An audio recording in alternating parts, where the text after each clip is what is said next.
Today we are talking about the top 3 fitness mistakes, and they're pretty broad because the first one is form. So it's most likely you're making a mistake with your lunge, with your squat, with your push-up, with your plank, with your pull-up that you aren't even aware you're making.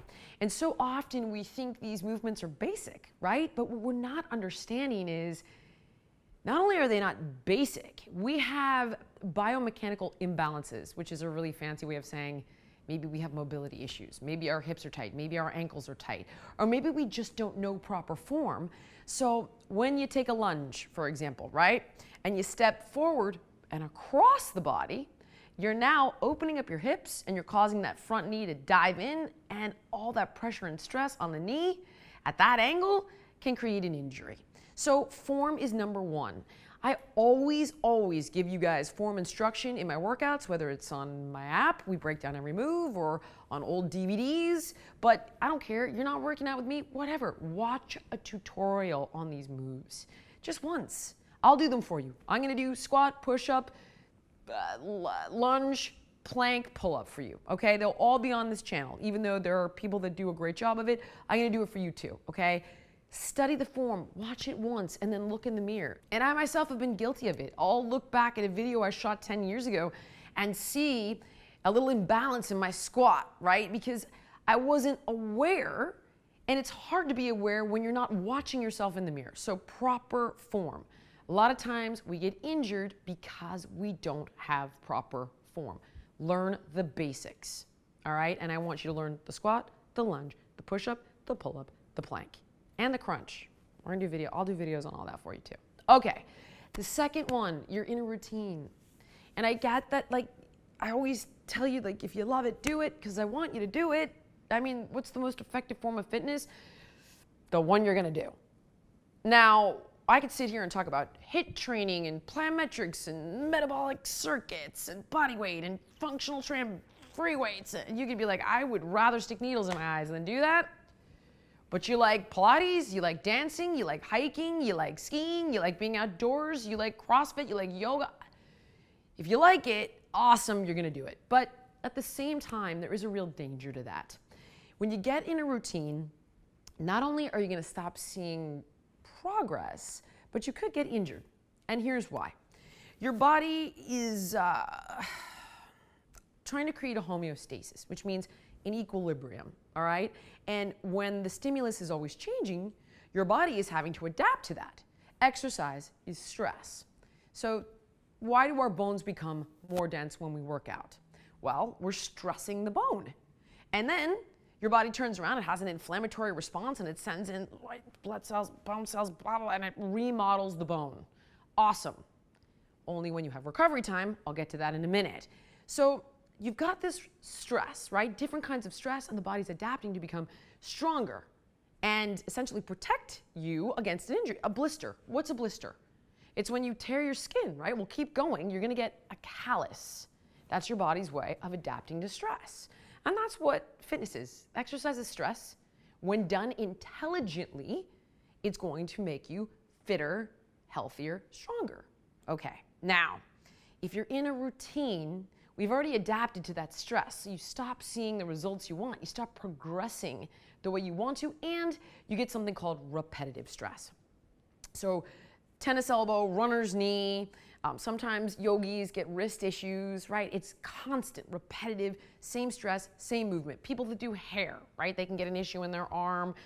My daughter's, the person who braids my daughter's hair, her wrist, doesn't even have to be fitness. Anything you do repetitively that's physical can cause an injury, a repetitive stress injury. That's exacerbated by issue number 3, the top third mistake, which is under recovery, okay? So we're gonna get to that in a second. But if you're in a routine with your fitness, and it's like I go to the gym, I warm up, I run for a mile, and then I do this, and then I do that, and then I do this, and then I lift this, and then I do 20 reps of this, then I go over here, and I do this, and I do that, and I go home. Or I like my spin class, I do my spin class, my spin class, my spin class, my yoga, my yoga, my yoga, my CrossFit, my CrossFit, my CrossFit. Not ideal. Pick a couple things that you love and do them. So if you're like, well, I really like dance and I really like spinning, okay? You know, I really like yoga and I really like weightlifting. Like, in a perfect world, we would be periodizing your workouts. If you've ever worked out with me or ever done a program that I've created, you notice that I try to hit your muscles from as many different angles of push and pull as possible, with as many different modalities of fitness as possible. So sometimes we're working your strength, sometimes speed, sometimes power, sometimes mobility, sometimes agility. And we're constantly switching things up and upping the ante. Sometimes we do more reps, sometimes we do more weight, sometimes we do a more advanced version of the exercise. So there's a constant change in your regimen and a constant gradual progression. And then you also notice that I do muscle splits and I build in recovery days. Recovery is key. So we touched on this, right? If exercise is stressing the body, you got to build in the time for the body to recover from that exercise. And this is the reason that I advocate muscle splits. So think of it like this. If you're going to train push muscles, muscles that have the same function of pushing, like chest, shoulders, triceps, quadriceps, on Monday, I like to give those muscles 2 days of rest and train them again on Thursday, so we get the optimal amount of recovery time. But now you're thinking, well, wait a second, what am I doing on Tuesday, Wednesday? We can do pull muscles. So back, biceps, hamstrings, okay? So I like to do those, let's say Tuesday and Friday. I've now got 4 days of fitness in the mix. If you want to add something in, by all means, go ahead and do a little yoga, hiking, some active recovery, meaning maybe you're swimming, maybe you're biking, maybe you're hiking. So I like my muscle splits, and that's how I break up my workouts, by function, and I program in recovery. When you look at professional athletes or college athletes, their coaches work in something called periodization, where they build them up and then scale them back a little bit, build them up, and that involves intensity, right? So they go, okay, we're gonna get all the way up to here, then we're gonna dial it back for a few weeks, but they never go all the way back down, then they push, which is a concept that's a little more advanced than something your average bear, including myself, needs to think about. But recovery, rest days, off days, muscle splits, when we don't recover, we risk injury and we compromise our progress.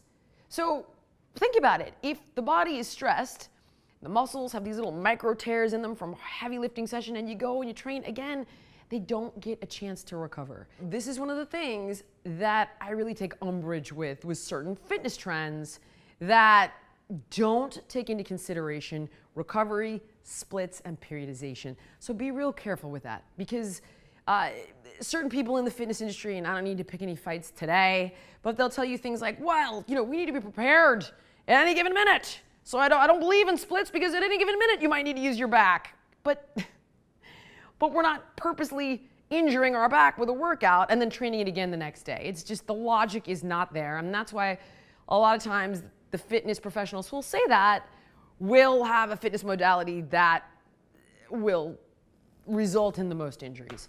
So our top 3 issues. Number 1, form. Study your form. This is most likely how you're going to get hurt. Number 2, do not get into a routine with your fitness. And number 3, make sure that you are planning recovery days and you're literally building them into your workouts. Intensity is okay. Intensity is awesome as long as you program recovery. For more fitness advice, nutrition guidelines, and overall health and wellness information, click like, subscribe, comment, tell me what you want to hear, see, know more of, engage with me.